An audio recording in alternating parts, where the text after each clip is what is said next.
देख रहे हैं next time news. Mukhtar Ansari की धमक गाजीपुर और मऊ जनपद के राजनीतिक गलियारों में नहीं, बल्कि उनकी अपनी मजबूत पैठ वाराणसी में भी थी।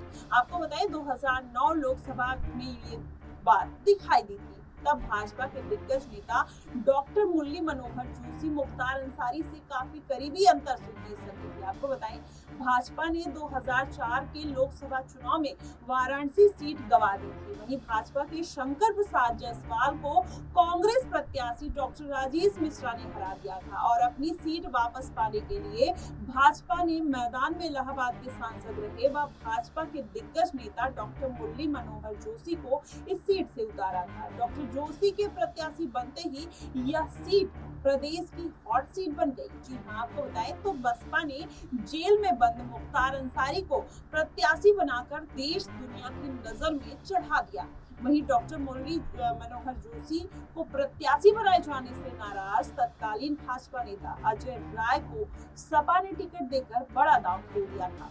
आपको बताएं जेल में रहते हुए मुख्तार अंसारी ने अपने खास लोगों को चुनाव प्रचार में लगा दिया था। वहीं मतदान तिथि नजदीक आने के साथ इस सीट पर चतुष्कोणीय अगर बोले चारों तरफ से लड़ाई देखने को मिली थी। वहीं भाजपा और बसपा के बीच सिमट गई थी।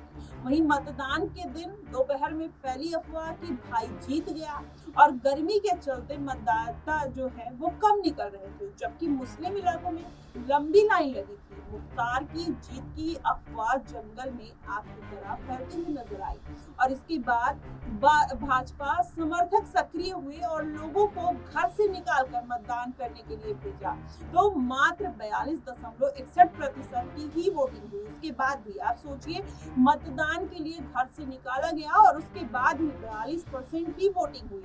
इस तरीके से मुख्तार अंसारी का दबदबा माना जाता था। आपको बता दें मतगणना के दिन शुरुआती रुझान भी बाहुबली मुख्तार अंसारी के पक्ष में था। अंत में डॉक्टर मुरली मनोहर जोशी मात्र 17,211 मतों से चुनाव जीतने में सफल रहे और इस प्रकार 2009 में भाजपा अपनी प्रतिष्ठा बचाने में तो कामयाब हो सकी थी, लेकिन बसपा सुप्रीमो मायावती ने माफिया मुख्तार अंसारी की मौत पर दुख जाहिर किया। अब ऐसे में जिस तरीके से मायावती ने उनको लेकर सपोर्ट किया है, ऐसे में कहा जा सकता है कि उन्होंने कहा कि मुख्तार अंसारी की जेल में हुई मौत को लेकर उनके परिवार द्वारा जो लगातार आशंकाएं व गंभीर आरोप लगाए गए हैं, उनकी उच्च स्तरीय जांच होनी चाहिए, जिसके मौत के जो सही तथ्य है वो सामने आ सके। लेकिन जिस तरीके से मायावती ने कभी मुख्तार अंसारी को भरपूर तरीके से सपोर्ट किया था, अब ऐसे में उनके लिए स्टैंड लेना कहीं ना कहीं राजनीतिक गलियारों में हलचल पैदा करता है। और जिस तरीके से मुख्तार अंसारी की मौत हुई है,